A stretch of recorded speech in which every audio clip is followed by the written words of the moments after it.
कक्षा 7 भूगोल पाठ 1। चलिए शुरू करते हैं आज का क्विज़। इस क्विज़ में टोटल 30 क्वेश्चंस हैं, ठीक है।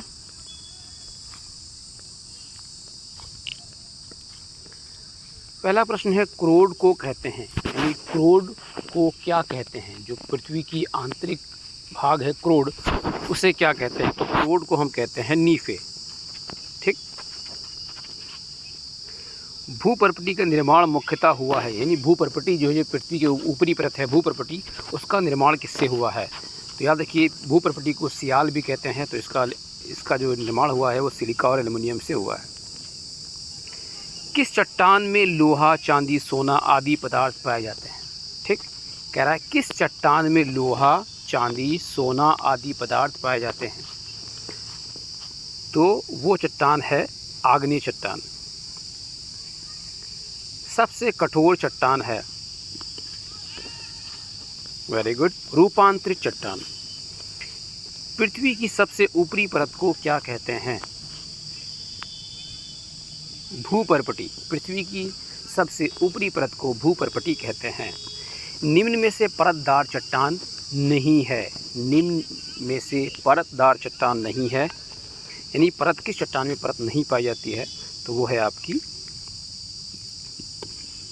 बेसाल्ट। बेसाल्ट एक आग्नेय चट्टान है। शैल कितने प्रकार के होते हैं? शैल 3 प्रकार के होते हैं, आग्नेय शैल, अवसादी शैल और रूपांतरित शैल। सुमेलित नहीं है। ग्रेनाइट, नीस का रूपांतरित, ग्रेनाइट का रूपांतरित है नीस।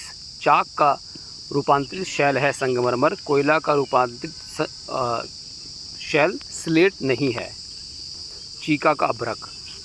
भारत का पहरेदार है। भारत का पहरेदार कहलाता है हिमालय। किस चट्टान का संबंध प्रायः ज्वालामुखी क्रिया से होता है? तो वो है आग्नेय चट्टान। पृथ्वी की आंतरिक परत को क्या कहते हैं? पृथ्वी की आंतरिक परत को हमने अभी बताया था आपको, क्रोड कहते हैं। किस चट्टान में परत नहीं पाई जाती? किस चट्टान में परत नहीं पाई जाती है? तो वो है आग्नेय चट्टान। परतदार चट्टान है अवसादीय चट्टान। ग्रेनाइट, बेसाल्ट, गैब्रो, डायोराइट आदि किस प्रकार की चट्टान के उदाहरण हैं? तो ये सभी आग्नेय चट्टान के उदाहरण हैं। भूपर्पटी की औसत मोटाई कितनी है? भूपर्पटी की औसत मोटाई है 30 किलोमीटर। किस ग्रह पर जीवन है? तो वो है आपका पृथ्वी। पृथ्वी पर जीवन है, जहाँ हम लोग रहते हैं। मैग्मा जब धरातल पर पहुंचता है तो क्या कहलाता है? मैग्मा जब तक अंदर रहता है, पृथ्वी के गर्भ में रहता है, उसे कहते हैं मैग्मा। जब पृथ्वी पर आ जाता है ज्वालामुखी क्रिया द्वारा, तो उसे कहते हैं लावा। किस प्रकार की चट्टानों में खनिज तेल पाया जाता है? अवसादीय चट्टान में खनिज तेल पाया जाता है।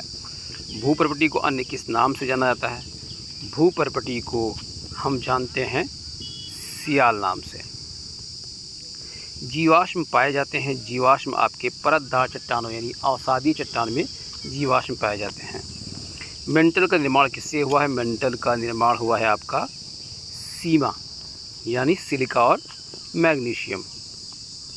किस चट्टान में जीवाश्म नहीं पाए जाते हैं? किस चट्टान में जीवाश्म नहीं पाए जाते हैं? आग्नेय चट्टान में जीवाश्म नहीं पाए जाते हैं। मेंटल की गहराई कितनी है? जो मेंटल परत है उसकी गहराई है 30 से 29 किलोमीटर की। 30 किलोमीटर तक आपका भूपर्पटी है, उसके बाद मेंटल शुरू होता है। तो 30 से 29 किलोमीटर तक मेंटल की गहराई है। पृथ्वी के आंतरिक भाग को कितने मंडलों में बांटा गया है? पृथ्वी के आंतरिक भाग को 3 मंडलों में बांटा गया है। हिमालय पर्वत में कौन सी चट्टान पाई जाती है? हिमालय पर्वत में, जो हिमालय पर्वत है हमारा, वो अवसादी चट्टान से बना है। पृथ्वी के आंतरिक भागों में पाया जाने वाला पिघला हुआ पदार्थ क्या कहलाता है? पृथ्वी के आंतरिक भागों में पिघला हुआ पदार्थ मैग्मा कहलाता है। क्रोड का निर्माण हुआ है। क्रोड का निर्माण हुआ है निकिल और लोहा से। क्रोड का निर्माण हुआ है निकिल और लोहा से। कौन सी चट्टान दानेदार और रवेदार होती है? दानेदार और रवेदार चट्टान है आग्नेय चट्टान। प्राथमिक चट्टान है, आग्नेय चट्टान को प्राथमिक चट्टान भी कहते हैं। मेंटल को किस नाम से जाना जाता है? मेंटल को सीमा नाम से जाना जाता है।